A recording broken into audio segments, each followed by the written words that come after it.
and Schwab don't allow any trading before 7. So when you have a stock, and I'll give you an example. So sometimes we'll have a stock that made a really big move the previous day, continued after hours, is continuing even higher between 4 a.m. and 7 a.m. What do we expect will happen at 7 a.m.? I actually expect it's going to drop. And the reason is because I expect that there are people that held overnight and see how much it's up between 4 a.m. and 7 a.m., but there's nothing they can do. They can't take profit until 7 a.m. So in that instance, I expect selling at 7 a.m. But in this case, when the move began between 4 a.m. and 7 a.m., I expect traders to jump on it because it's the leading, most obvious stock. So relatively low float, recent reverse split. And so I pulled up the stock and I said right here, you know, it looks like it has support at 730. This looks like a good spot to be a buyer. But here was the problem. Spread at that moment was 730 by 750. So about 20 cents spread. I put out my order for 5,000 shares and I didn't press it. I just sort of thought, you know, if I press this twice or 3 times, I'm probably going to end up getting filled at, you know, with some slippage. 750, 755, 760, maybe 765, maybe even 775. So I sort of was like, nah, I don't know if that's going to work. I'm a little concerned that's going to be too high. So it ends up popping, as you can see here, to 849. And then because that's got a topping tail, it dips down for a second to about $8. And as it curls back up, I added there 5,000 shares, initial position, 524. And I added at 530, I added at 540, I added at 550, I added as it squeezed through this pivot here of 5, I'm saying 5. It was 824, 830, 840, 850, and then looking for the break of 880, then looking for the squeeze through 9. And so then right at 7 a.m., it ends up popping up here to a high of about $11.12.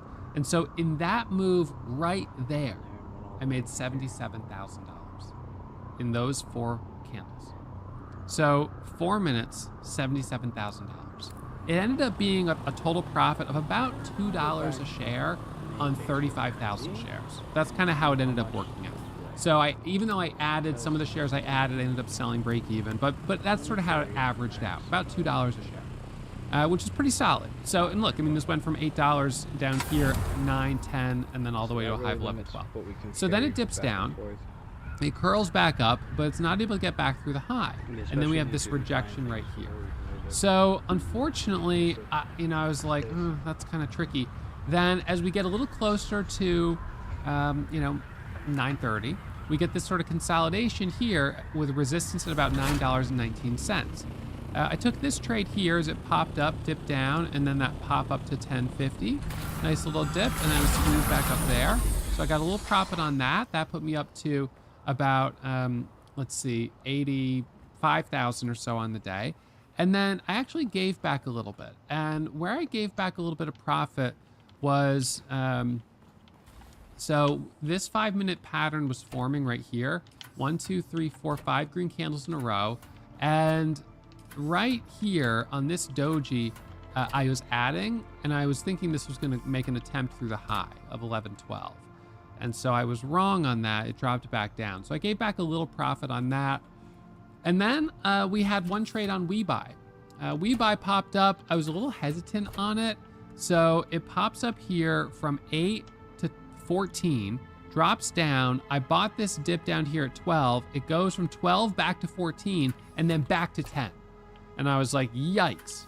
Red candle, that's a rejection. Now I made money because I got in. I was up over $1 a share. I took some profit off the table.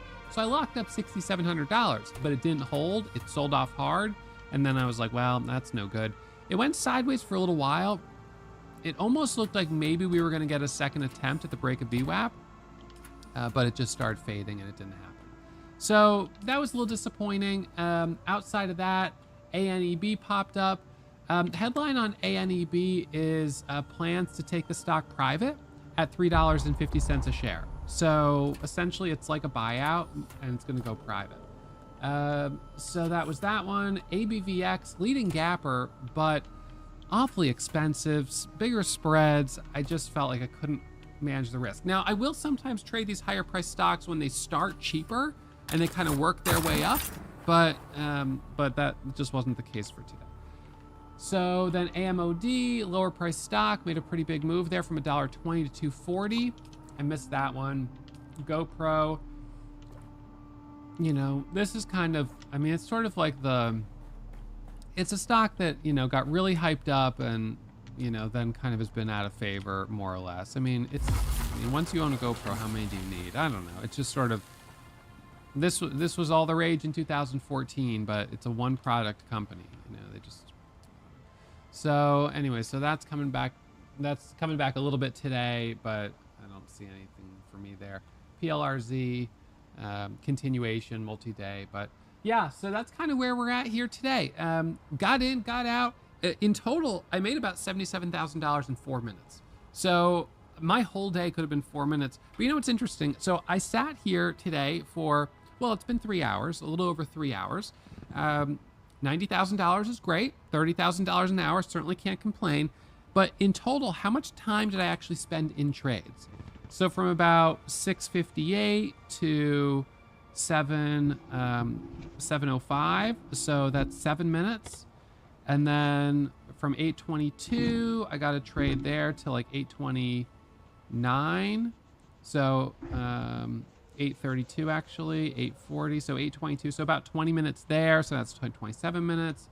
And then that little trade on WeBuy. So realistically, 3 hours of sitting here only included about, you know, 30 minutes of actually being in a trade. And the rest of the time was sitting, you know, evaluating, looking at charts, looking at scanners, trying to decide if any of these kind of looked right. And, you know, talking myself out of trades that just in the moment didn't feel strong enough. So that's a really important part of trading, is being patient. You don't have to just punch the keys. Sit and wait.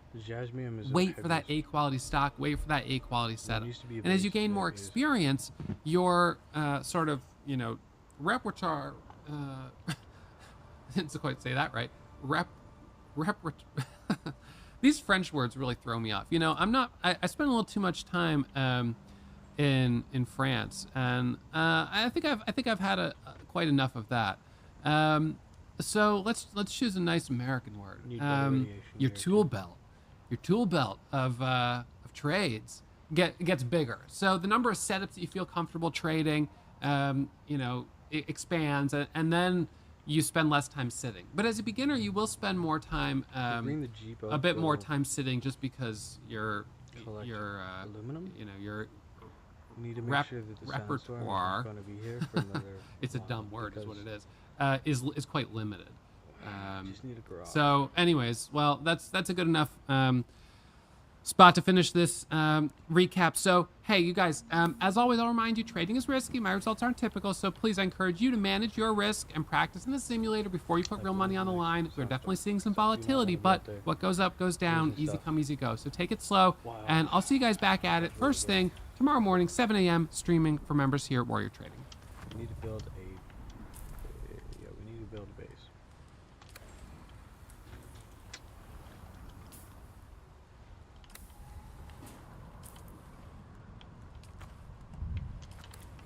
Okay, we're gonna go fly to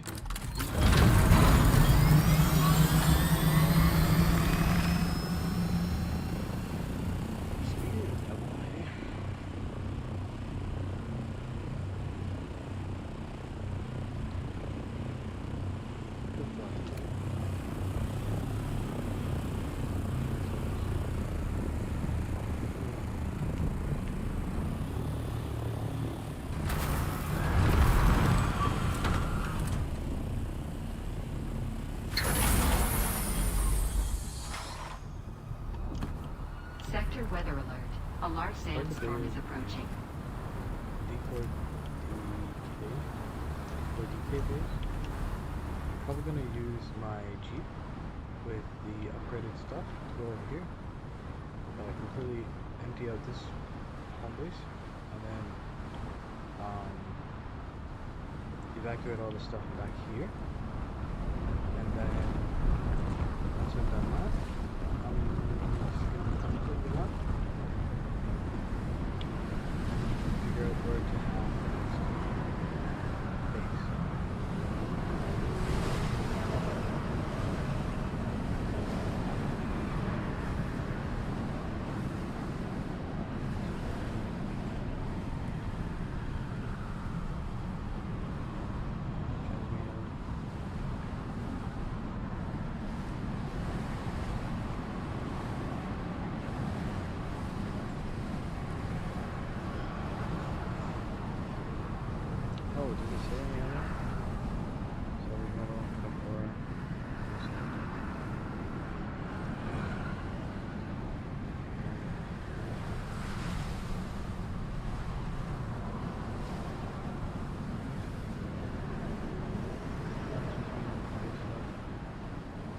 but does it have any iron?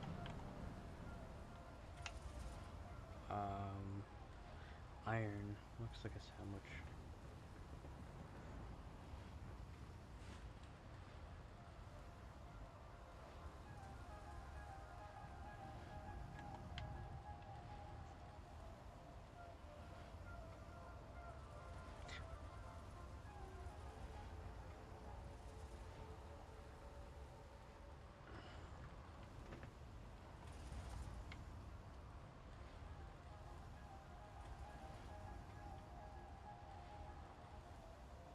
I don't think it has iron over there.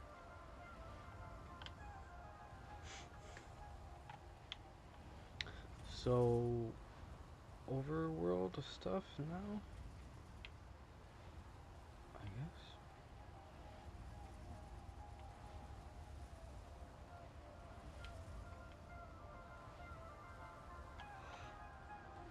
Complex machinery.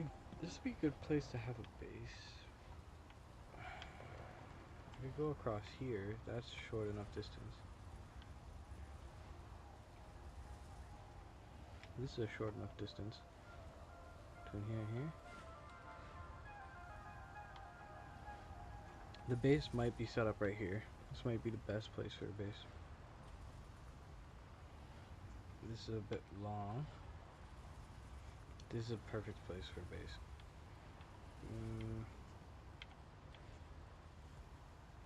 I think I saw some iron around here too. Granite stone.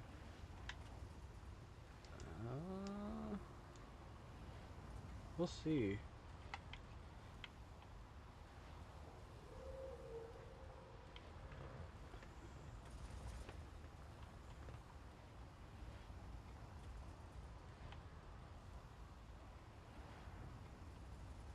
So should I go to the deep desert now or after I vacate the base of all of its stuff? What? Oh, that is sad.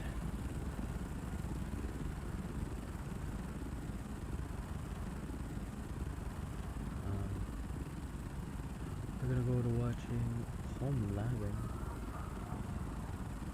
That sounds cool. We're gonna do this one. Hello viewer. So recently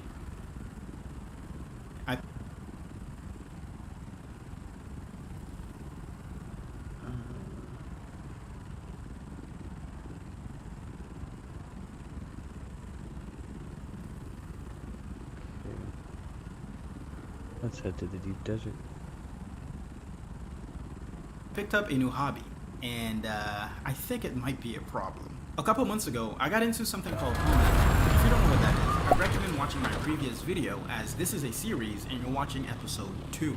But yeah, as I've continued down this rabbit hole, I've come to a realization. If you're a tech nerd like me, except you've never been in a relationship, your best bet is getting into home labbing. It's pretty much exactly the same as having a girlfriend. You'll fall in love and become absolutely obsessed. You'll find yourself pouring all your time, energy, and money into it. So in the last video, I tackled 2 main projects. First, I set up my own personal cloud storage solution to break away from services like Google Drive, iCloud, and Dropbox. Then, I self-hosted a virtual music server on Proxmox to break free from platforms like Spotify, SoundCloud, and Apple Music. And I was actually very happy with the results. I was overjoyed by the simple fact that I had full control over both of these services. But, my friends, I'm afraid this is only the tip of the iceberg. After that video, I realized that there's so much room for improvement. I received tons of comments on how to better improve my setup. And as a beginner to all of this home labbing stuff, I am very thankful for all of the suggestions and the warm yet odd welcome into the community. There are 2 main goals I'd like to achieve in this episode: to make my NAS storage setup better, and to set up a VPN solution to get external access to my music server so I can stream my godsend music library from anywhere. Let's begin. Previously, I set up my NAS server using a Raspberry Pi running OpenMedia Vault, and I used an external SSD connected via USB cable to store all my data. In that video, when I was showcasing the drive, I wanted to look cool and thought it'd be a great idea to flip it in my hand with no cushion underneath. And unsurprisingly, it slipped out of my hand, bounced off the edge of my table, and dropped straight onto my wooden floor. Kind of like how my heart dropped straight to my ass when it happened. For a brief moment, I genuinely thought I had lost all of my data. Luckily, I didn't. After that incident, I was so paranoid, I immediately copied all the data off the SSD and transferred it to one of my laptops, just in case the SSD died on me. At that moment, I ended up practicing a concept in storage management without even realizing it. I later found out that the concept is called redundancy.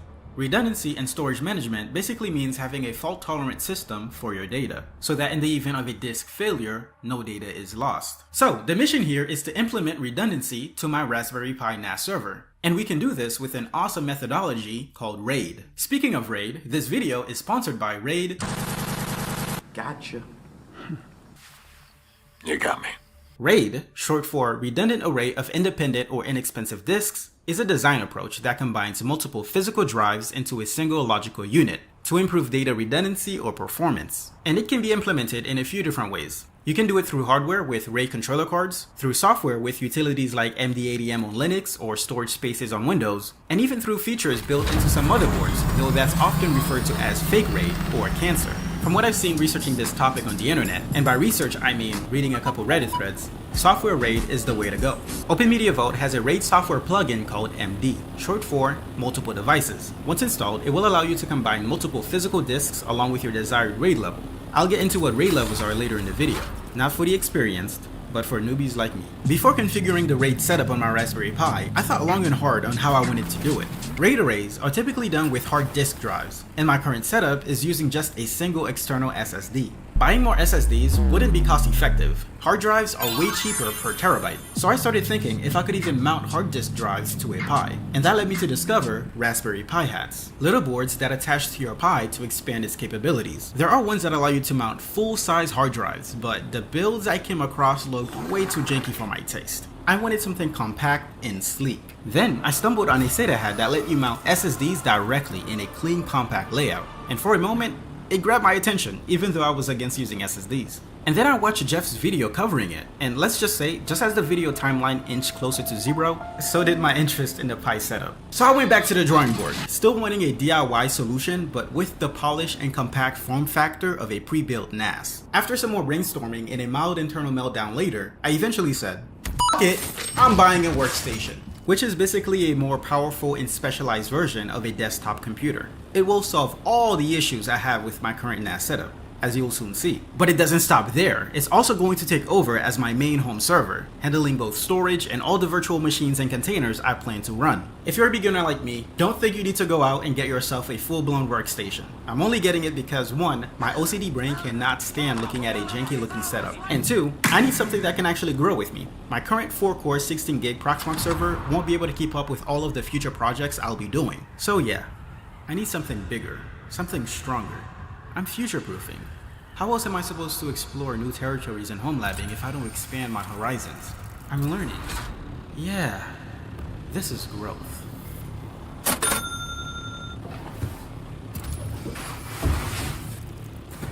Here it is. This is a Dell Precision 5820 workstation.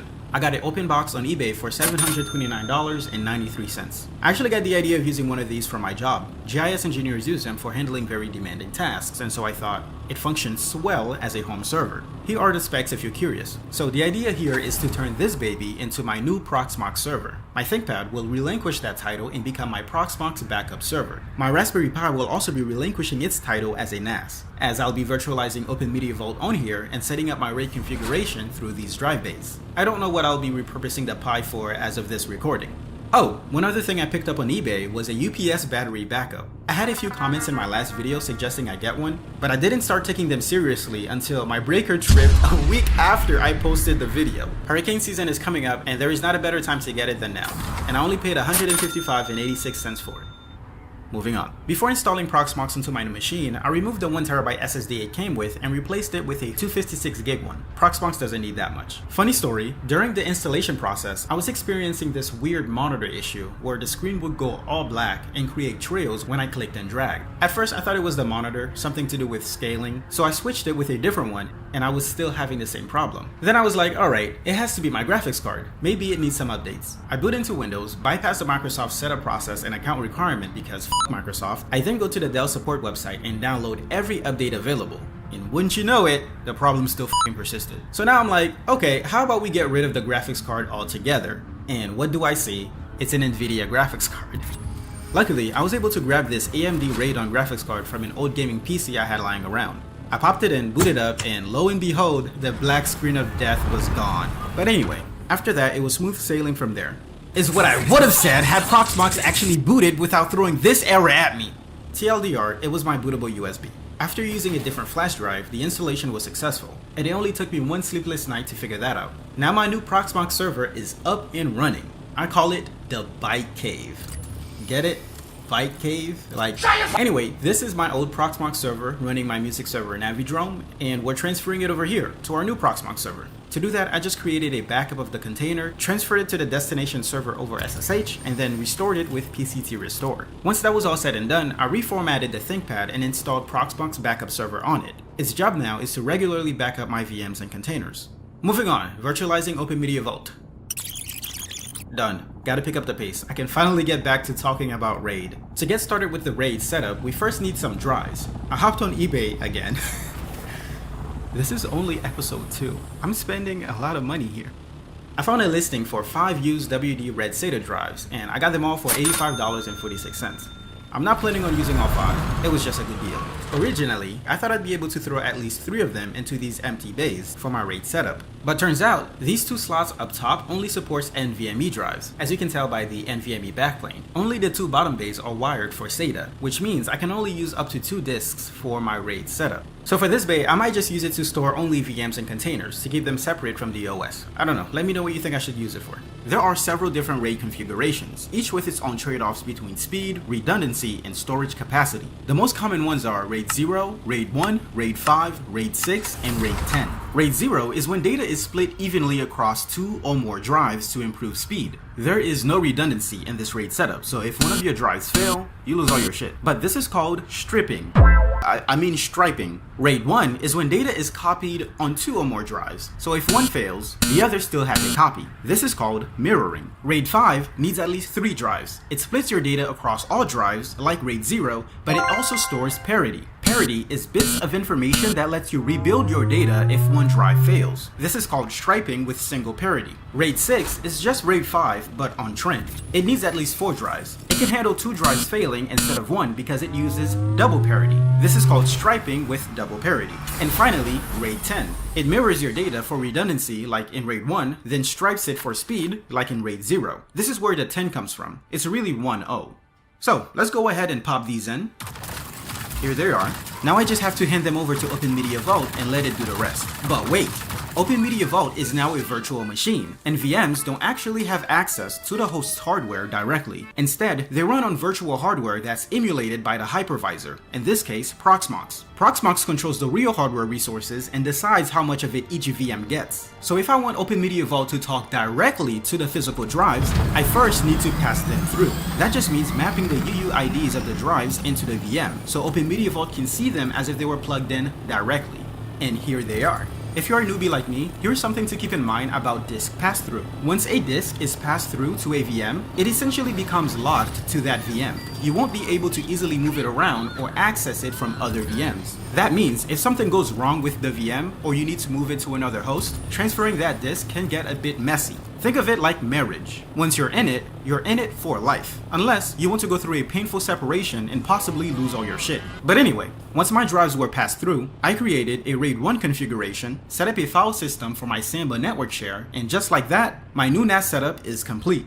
I hope you learned something. I know most of you watch for the entertainment, and that's totally cool. But if you end up picking up something useful along the way, that's even better. That's why I like Brilliant, today's sponsor. Brilliant is the learning platform for anyone who wants to sharpen their brain a little more each day with interactive lessons in math, science, programming, and AI. What makes it the learning platform is their learn by doing approach. Instead of just sitting through melatonin-inducing video lectures, you get hands-on interactive problems that actually makes you think and engage. This way of learning is way more effective, 6 times more effective as a matter of fact. Brilliant is a learning app that is designed to be uniquely efficient. It starts you off with the basics, making sure you really get the foundational concepts before moving on to the tougher stuff. And it's not just about memorizing facts either. You're building real understanding and problem-solving skills that actually stick. The lessons are designed to keep you motivated with a good mix of fun problems, friendly competition, and daily encouragement. Brilliant already has all the tools you need. You just have to use them. Seriously, just a few minutes a day can make a big difference for both personal and professional growth. And that's easy to do because you can jump into lessons anytime and anywhere with their app. Whether you're doing a quick practice session or diving into a new subject, you can do it on the go in just minutes. Want to explore the physics behind electronic circuits? It's there.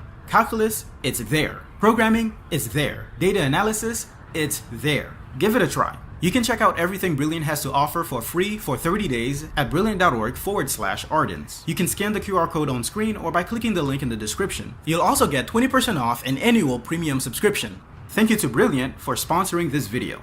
Now back to the video. Let's dive into the most anticipated part of this episode, and that is setting up a VPN solution to access my Navidrome music server from anywhere in the world. Now, let me be clear. This VPN won't just connect me to Navidrome. No. It will tunnel into my entire home network and give me access to everything I have on my LAN. Since my Proxmox home server is connected to that LAN, that means I'll be able to access it too, which also means I'll have access to everything running on it, including Navidrome. I want my phone and every other device I have that's connected to the VPN to basically think they're at home when I'm away. Like they've been fully gaslit into believing they're connected to my home Wi-Fi. In the last video, I got tons of comments suggesting what I should use for my VPN. The most common one was Tailscale, which is this super easy to set up mesh VPN that handles everything for you. A few others mentioned services like TwinGate and Cloudflare tunnels. And out of all of the suggestions I received, the one I decided to go with was none of them, because I will be setting up and self-hosting my own VPN server. Originally, I was actually planning on fully using Tailscale. It's easy to set up, low effort, and all that good stuff. But then, a friend of mine from work who's a network engineer dropped some elite ball knowledge on me. When I told him I was leaning toward using Tailscale for my project, he looked into my innocent and naive intern eyes and said, "Bro, just host your own VPN." I was like, "Well, how do I do that?" And he goes, "Well, you can build your own pfSense router." pfSense? Yeah, it's an open source firewall and router operating system. You know you don't have to use the crappy router, i.e. the public internet. That's it.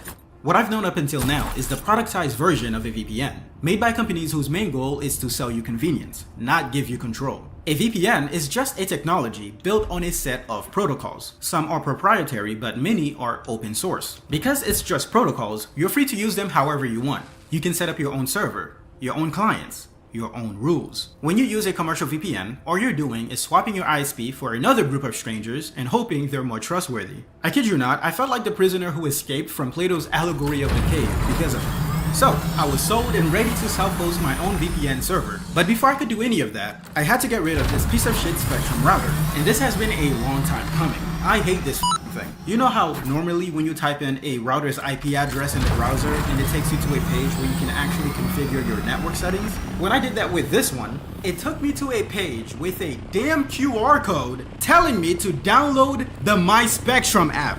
A goddamn app. And the app, you guessed it, f***ing sucks. You can't do jack shit on there. Look, I know for most people, this is a non-issue, right? Not everybody is out here trying to mess with their network settings. But man, for those of us who actually want more control over our digital lives, it's a nightmare. So I knew I had to get myself a proper router PC I could run pfSense on. There are many being sold on the market, but I don't trust them because they're all sketchy brands with weird specs and half-baked reviews. Then I saw the ones being sold by Netgate. They have a solid reputation since they're the official hardware made specifically to run pfSense. I was looking at the Netgate 2100 box because that's what my friend had and it seemed like a safe bet. But Jesus Christ, look at that price. I looked at the specs trying to figure out what made them so comfortable charging that much, and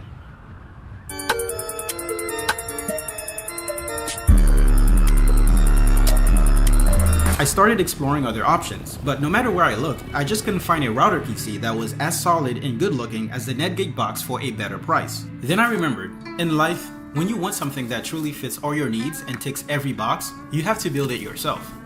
To build your own router PC, all you need is a standard computer with an x86 processor and at least 2 Ethernet ports, or NICs, one for WAN and one for LAN. I wanted something compact, so I bought a Lenovo M720Q on eBay for $112.88. All I needed now was an extra NIC. This mini PC has a PCIe slot, which is where I plan to add my second NIC, or rather, quad-port NIC. I went with an Intel i340T4, a solid and reliable quad-port gigabit Ethernet adapter. I got it for $21.49. The only catch was that the PCIe slot in the M720Q is proprietary and is oriented the wrong way. So I had to grab a riser and bracket combo on Amazon to connect the NIC and hold it in place properly, which cost me $56.66.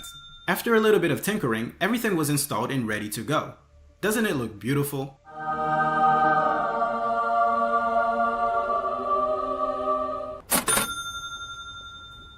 I powered it up to check if all of the NICs were recognized, and sure enough, they all showed up without any problems.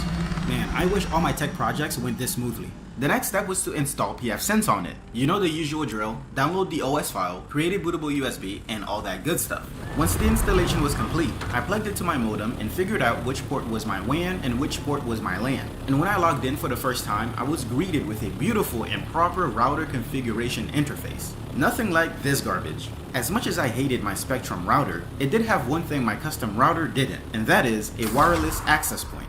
You see, I live with my family, and they probably wouldn't take it well if all of their devices suddenly lost Wi-Fi connection. But this actually turned out to be a great opportunity to level up my home network. Instead of relying on a single crappy access point, I paired my pfSense router with a home mesh Wi-Fi system by picking up a TP-Link Deco X60. It comes with 3 nodes, which means the Wi-Fi signal doesn't just come from one location. The main node plugs directly into the router, while the other 2 connect wirelessly to it and to each other, creating a unified network. This setup helps spread a strong, consistent Wi-Fi signal across the entire house, automatically handing off your connection as you move around so you get the best signal.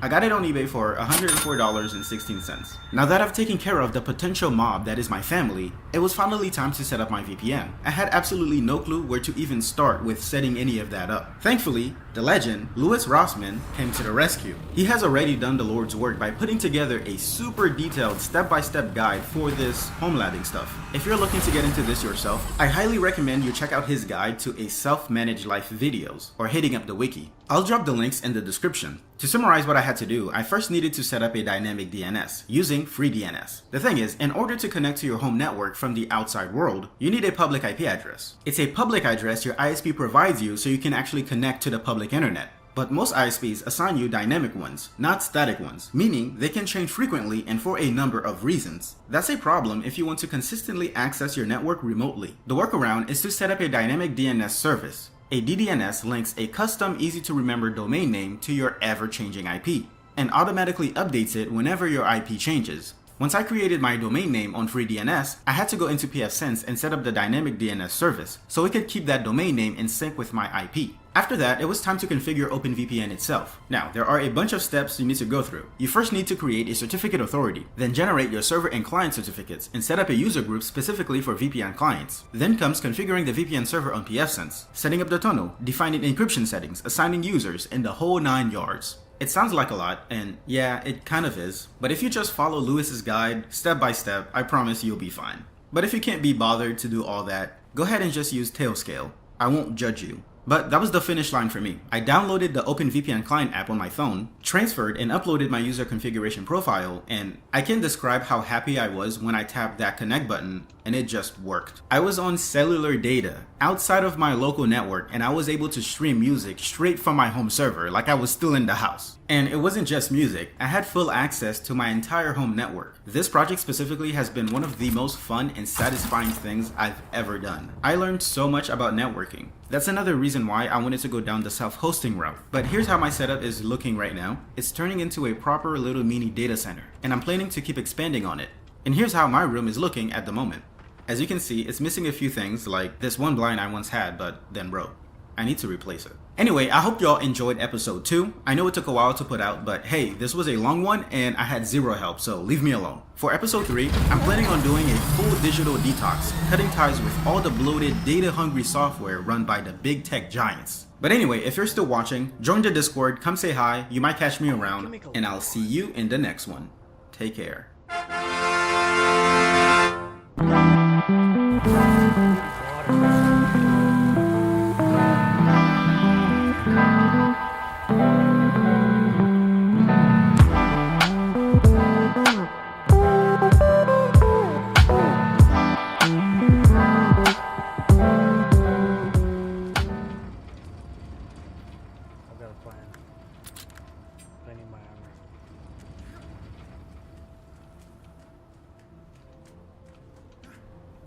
Filling the blood bag is gonna boost the water that we can harvest. I don't have my equipment for harvesting water because it's at the other base, so we need to do a bunch of scavenging and that stuff.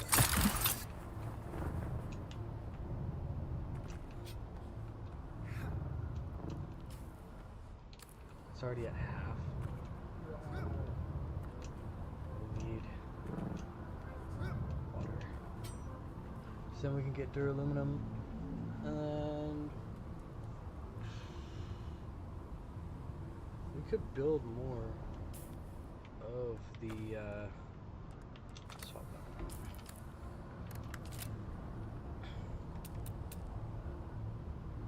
Build more of these.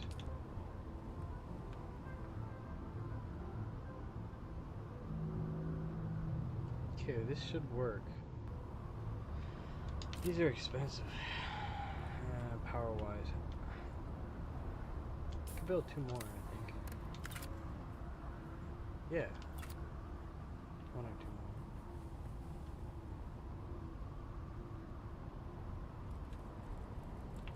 We'll see. Let's work on gathering water.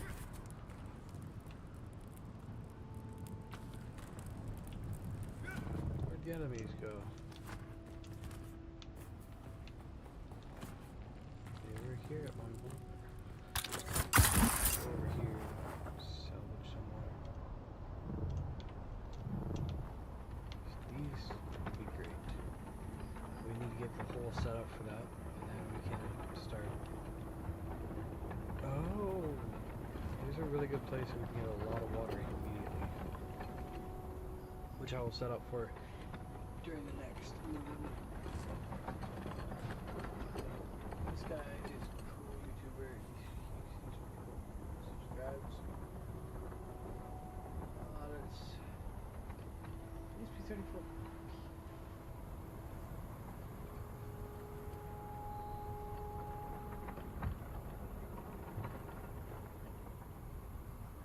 ESP34. Wireless tag ESP3 to P4 Mini unboxing and setup guide. 1. Unboxing. Open the package to find the following items. 1 ESP3 to P4 Mini development board. Depending on your purchase, you may also receive 1 P4 Mini PWR expansion board, 1 P4 Mini PoE expansion board. Detailed items shown below. 2. Hardware connections. Connect the peripheral hardware, including MIPI screen. For this demonstration, the screen uses the EK79007 driver IC and GT911 touch IC.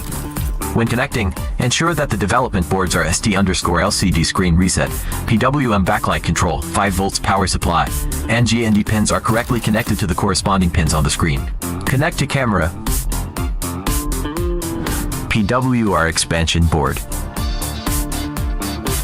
and EC204G module. Then, connect to a computer via the Type-C interface. 3. Download SDK.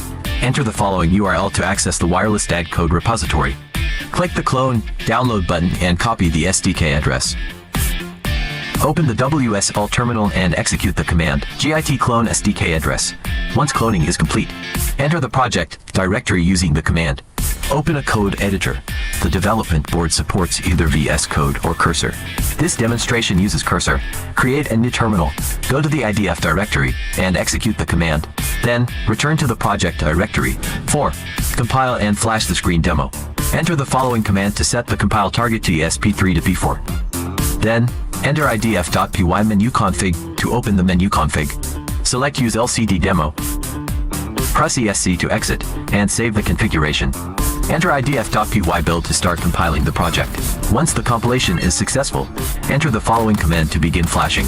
Note: users should modify the command based on their COM port. Once flashing is successful and the serial logs are being monitored, the MIPI display connected to the development board will light up, indicating that the display demo is running successfully. Compile and flash the camera plus screen demo. Enter the following command to set the compile target to ESP3 to P4. Then, enter idf.py menu config to open the menu config. Select use LCD demo and use camera demo. Press ESC to exit, and save the configuration. Enter idf.py build to start compiling the project. Once the compilation is successful, enter the following command to begin flashing. Note, users should modify the command based on their COM port. Once flashing is successful and the serial logs are being monitored, the connected MIPI display should light up. A camera icon will appear. Tap the icon, and the screen should show the live camera feed, indicating the Camera Plus display demo is working correctly. 6. Compile and flash the 4G demo. Repeat the previous steps and select Use 4G EC20 demo to start compiling and flashing. Once flashing is successful, monitor the serial port logs. Successfully obtain the IP address. This indicates the 4G demo is running successfully. 7. Compile and flash the POETH demo. Select Use that demo to start compiling and flashing. Once flashing is successful, monitor the serial port logs. Successfully obtain the IP address. This indicates the POETH demo is running successfully. 8. Compile and flash the USB demo. Select Use MSC USB demo to start compiling and flashing. Once flashing is successful, monitor the serial port logs. Insert a USB flash drive or card reader or other storage device. Successfully retrieve device information and confirm successful read-write operations.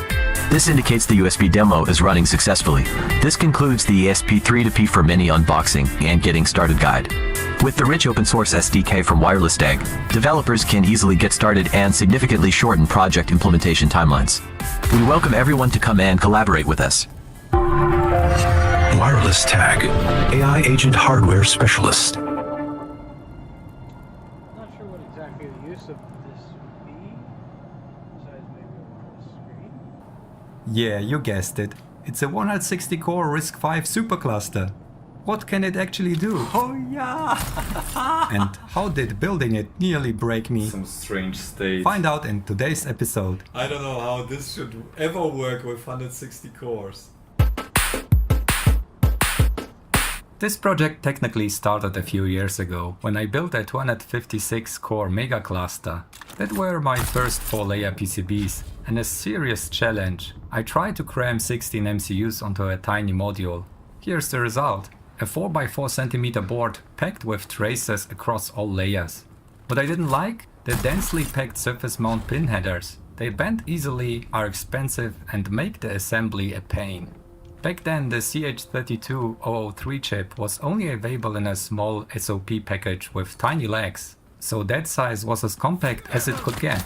Soon after they released a smaller QFN version of the same chip. Still 48 MHz, 2 KB SRAM and 16 KB flash. I tried a new design but never made a video about it. From that point on I knew next time I'm going to use edge connectors. They are cheap and dense, especially the ones with a 0.5mm pin pitch like those in M.2 form factors. This year I finally revisited the idea. I fell in love with the possibilities offered by M.2's exposed PCI Express lanes. I had tested the idea with my last M.2 matrix project using a PCI Express serial interface chip. Serial is easy to access from the browser thanks to web serial, so I reused that interface and placed it on the bottom side of my board. But instead of jamming 32 MCUs on the top, I had a different idea. 10 vertical M.2 slots, each with its own modular board of MCUs. Each module could have a different configuration if needed. Spoiler, that turned out to be a terrible idea for many reasons, but more on that in a bit. I started laying out the modules. The goal? Root bus, IOs and power within a standard PCB budget. Exceeding those specs makes the manufacturing costs grow exponentially. In the end I squeezed everything onto a 4-layer PCB. 64 components, 515 pads, 413 vias and countless 100 micrometer traces as thin as a human hair. After days of iteration, I got it down to 22 by 26 millimeters. And it looks amazing. About a quarter of the size of my old design. The 22mm width fulfills the M.2 spec, but the final height of the cluster is probably not. Unfortunately, this complexity added some costs. Each module comes at about $15 when ordering a batch of 20. But honestly, totally worth it. Now, these modules aren't pin compatible with the M.2 interface. They just use the same physical connector. So I planned to use vertical connectors, and this is where the real trouble began. JLC would be only able to source entire reels of this, and that would cost $500. I ended up finding a seller on AliExpress who offered them individually for a few bucks each. Which meant, yep, manual assembly. Piece of cake? Not quite.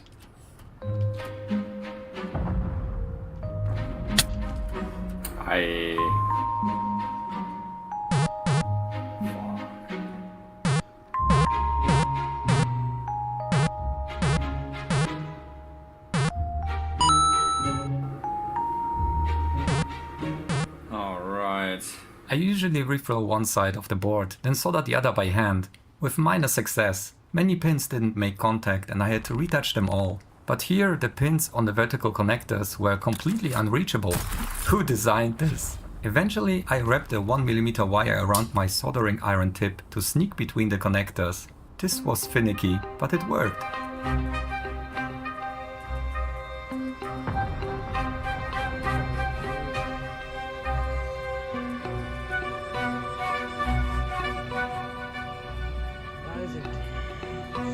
You might have noticed some chips are missing. And there is a whole story to that. You have to rewind the time. Before I started with the cluster board, I made a programmer board to flash individual MCUs by powering them one at a time as they are sharing the programming pin. Okay, let's plug it in. I hope I didn't mirror the pins or whatever. I thought low side power switching would be a good choice. Did it crash? It wasn't. Even though the MCUs had individual grounds, they were still connected via bus lines and shared reset lines. What happened? The current found a way, likely through body diodes. MCUs started heating up randomly, but luckily none were permanently damaged. Some strange state. All grounds are connected now. So I had to power them all at once and try programming them together. I had done this before, and while it was tricky back then, this time it worked surprisingly well. Ooh, alright. Complicated design to make, let's blink. Yeah. I wanted the host MCU to talk to all the 160 small ones individually over a single open drain bus without interrupting the rest. When I designed the programmer board first, I used the GPIO 0 pin as a trigger for the start of a packet. However, during the design of the cluster board, I changed my decision to another pin, but the programmer board was already ordered, so I botched it. Luckily, the GPIOs I freed up from the now defunct low side switches came to the rescue. I reused all 16 of those to make the programmer behave just like the cluster. Alright, here we go. Yeah.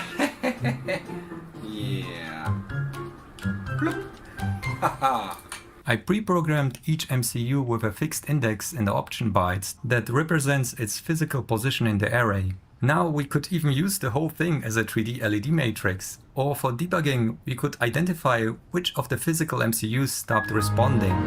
You know who else stopped responding? Me! To anonymous phone calls. My car warranty expired 20 years ago and I'm still not interested in extending it. If you're tired being spammed every single day, calls, emails, even physical mail, then today's sponsors Incogni is here to help. Now I make plenty of questionable decisions in my lab and I fully embrace them for your entertainment. But I'll admit I was sloppy with my personal data in the past. I filled out one of those sketchy win a car forms. I didn't win the car, but data brokers definitely won my info. Suddenly I was getting spammed from every direction. It got so bad I snapped at a real business caller thinking it was spam again. I'm still ashamed of that moment. And it's not just annoying. Some of these data brokers collect everything: email addresses, home address, work and financial history, and resell it to advertisers, scammers, and people search sites that expose it literally to anyone online. Incogni puts an end to that. They use data privacy laws to force over 230 data brokers to delete your data. You just sign up and they handle the rest. I tested it myself and honestly I was surprised. Within minutes of signing up, they already had processed a bunch of removal requests and even started suppressing new ones before they could even access my info. There are multiple plans. The standard plan covers you with automated removals, monthly updates and 24/7 support. The family plan extends that up to 4 more people in your household. And the ultimate plan gives you custom removal requests from any data broker or site. It's risk-free to try for 30 days and cancel anytime. Take your personal data back with Incogni. Use code BITLOONY at the link below and get 60% off an annual plan. And now, back to the project. Hacker mode activated. To show what the cluster is capable of, I implemented a ray marcher that was a rabbit hole on its own. Moment of truth. What? No! The plan? Render a scene with reflections and shadows distributed across all MCUs. Each MCU would take care of a pixel at a time. In the browser, this worked fine. Translating it to C++ for the MCUs? Way harder. These tiny RISC-V cores had a rudimentary instruction set. No floating point, no square root, not even integer multiplication or division. But with fixed point math, I got it working. I would say for one MCU, that's not bad. Kind of. It breaks when sending, and only like 4 are working at the same time. I had each MCU light up its LED while rendering a pixel.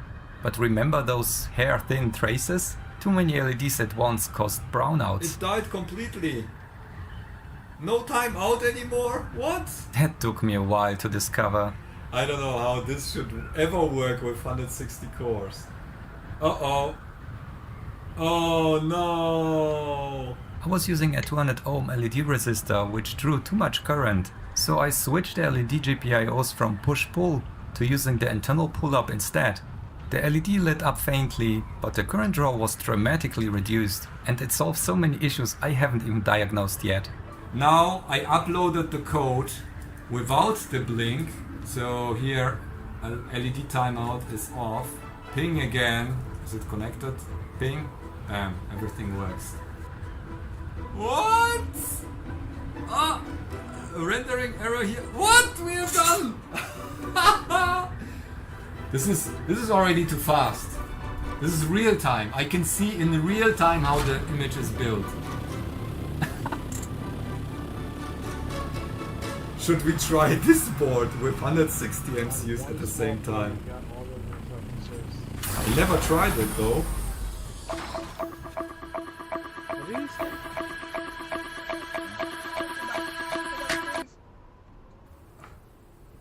I never tried it though.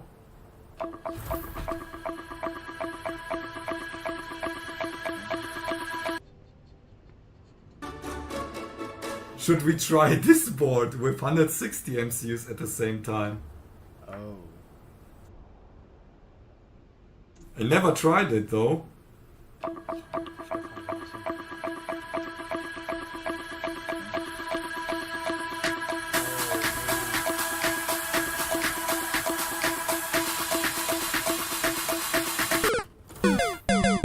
Something was still off. Using more than one module caused the system to crash or reset. We lose like 2 cores at the end or even more. Sometimes the last 3 MCUs on each module wouldn't respond. That triggered a memory. GPIO C13 to 15 are special, limited in speed and current. I had used them due to GPIO shortage. Big mistake. To fix it, I repurposed GPIOs from the old low-side driver circuit that I didn't populate and replaced the problematic pins. Bodging these is, again, another level. Okay, let's try the ping. Finally, for the first time, all 160 MCUs responded correctly. All green! Yes! But did they perform? The ray marcher ran. But the colors were wrong. It was devastating. And we have some flipped bytes here. But after some thought, I realized the view vectors sent to the MCUs were correct. The scene geometry was fine, only the returned color data was corrupted. I used my debug tool to ping an MCU with extra data attached, testing each of the data lines. And sure enough, some bits wouldn't echo properly, specifically low to high side transitions. Here's the issue. I used an open drain bus where each GPIO can only pull low. There's an external pull-up resistor to bring the signal high. This avoids shorts when multiple MCUs try talking at once. But the 10K pull-ups were too weak for the megahertz signals. The signal rise time was too slow, resulting in false lows. I tried 1 kilo ohm pull-ups, but the already underpowered MCUs couldn't handle the current and stopped working entirely. Yeah, that's not working. My compromise? Add a delay on the host side to let the signal settle. That worked and all colors were now correct. But still, I had 2 modules dropping out.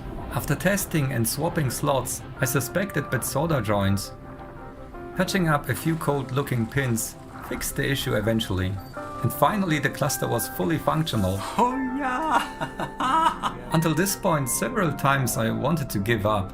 I'm glad I didn't. I guess solving those puzzles and going through this emotional roller coaster, a success is even more rewarding. But how successful is it? The array marcher didn't look any faster than running on a single module, and that's because the serial port is the bottleneck, 115 kilobits per second. The interface chip should support up to 8 megabits, but I haven't been able to get it working yet. If anyone out there has figured this out, let me know. Until then, I can either increase the rendering complexity to utilize the MCUs more, or try compute-heavy low bandwidth tasks like hashing. So I built a SHA-256 hashing benchmark. SHA-256 is an algorithm that crypto miners use. Not that I support that waste of energy, but it's a good benchmark, and it worked amazingly. The 160 MCUs combined actually outperformed my 8-core desktop CPU. At just 7 mA per core at 3.3 volts, the whole cluster draws under 4 watts. That's pretty competitive for the hash rate. So what do you think we should use it for? This project took way more time, effort and emotional energy than I expected. There were so many failures, but just as many lessons learned. I hope I was able to inspire you and maybe even teach a few things through my mistakes. You will find all the design files and code linked below. Just don't send the design to a fab before fixing it. If you appreciate this kind of content, consider subscribing or sharing with a friend. And thanks to my supporters, you have been incredibly patient waiting for signs of life. I see you next time. Bye.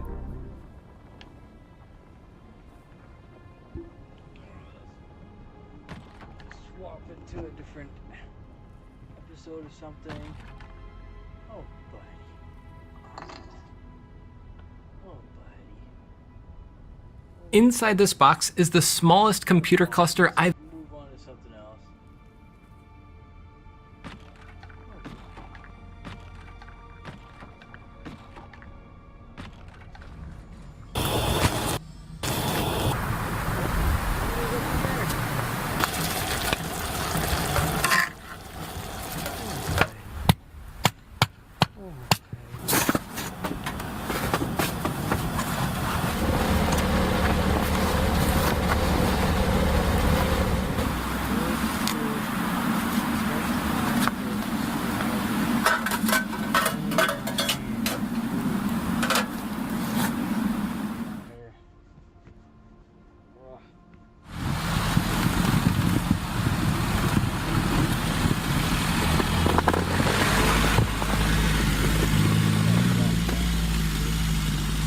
Okay.